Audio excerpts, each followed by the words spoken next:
The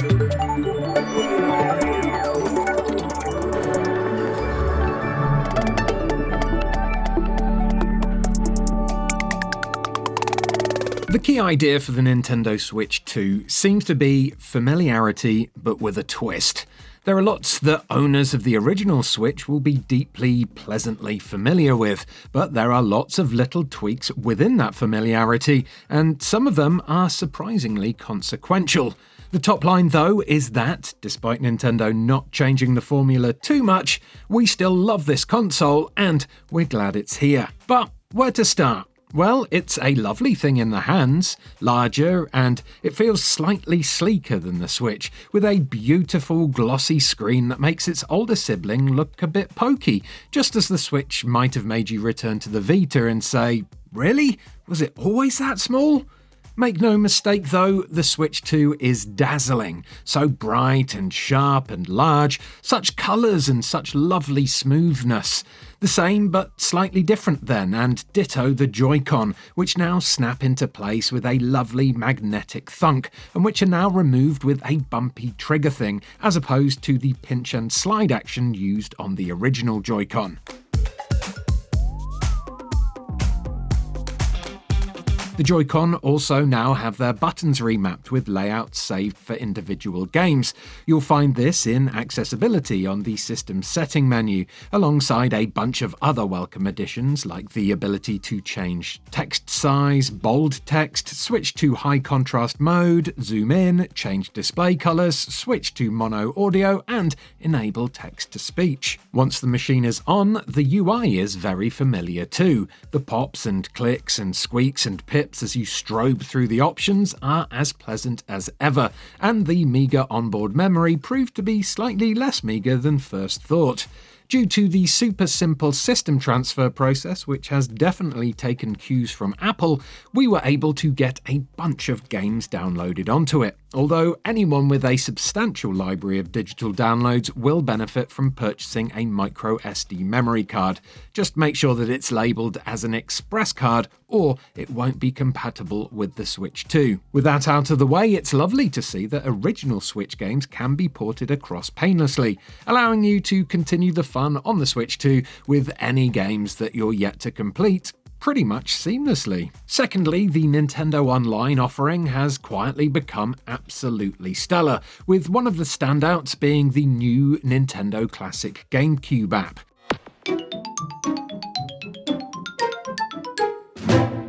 This comes bundled in with the Nintendo Switch Online Plus Expansion Pack subscription, and while it may pain mature players to learn that the GameCube is now a retro console of kind, the absolute flood of melancholy nostalgia once you fire up the Wind Waker will soon help soothe the burn. The Wind Waker has not aged a day in 22 years, and being able to play it with ease on the Switch 2 is almost worth the price of admission alone. As for new games, it's not exactly a SNES-beating lineup, but there's still plenty to enjoy. For one thing, the two recent blockbuster Zeldas feel all but new again, thanks to upgrades that can either be bought outright or are included in the premium online sub, and a quick dive into the depths on Tears of the Kingdom revealed a game that was quietly transformed.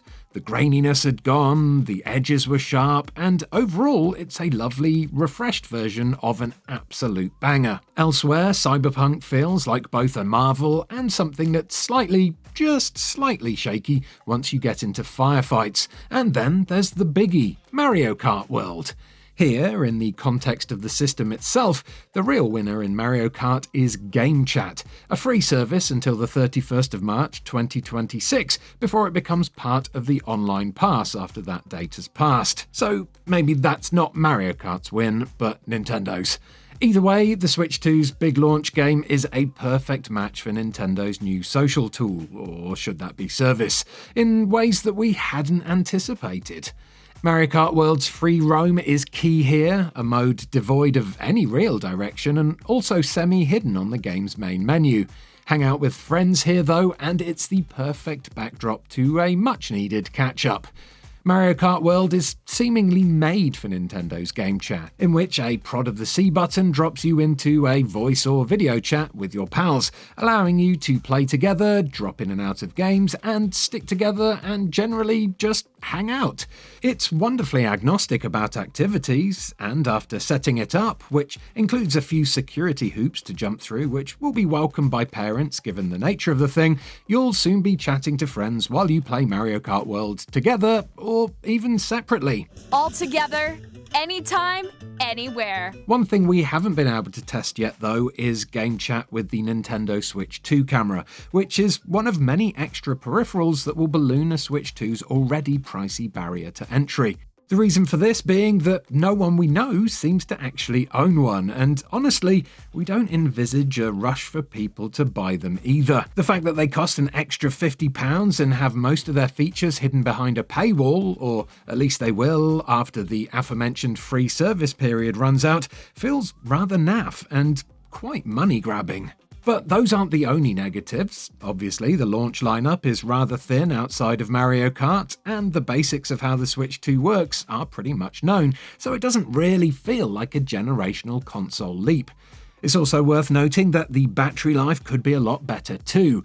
In handheld mode, it definitely works its way down much quicker than the Switch did, especially it seems when you're playing Mario Kart World.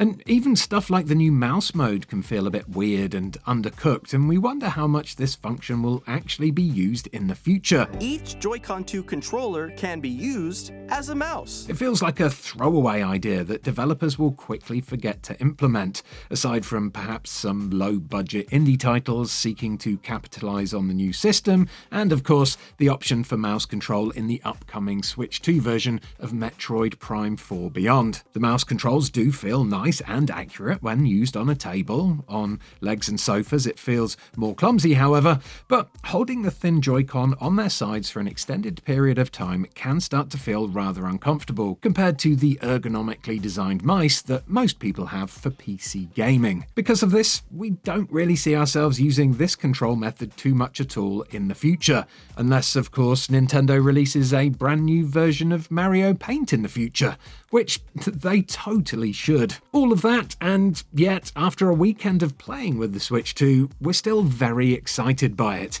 A new Nintendo console with a bunch of games you already love and a bunch of little things that may change the way you play and connect with old friends. And of course, there's the promise of new things to come too. But whether you think a slightly refreshed version of something you already own is worth the hefty £400 price tag, considering the litany of hidden costs that you'll also need to plump for in the future, however, well, that is up to you and your wallet.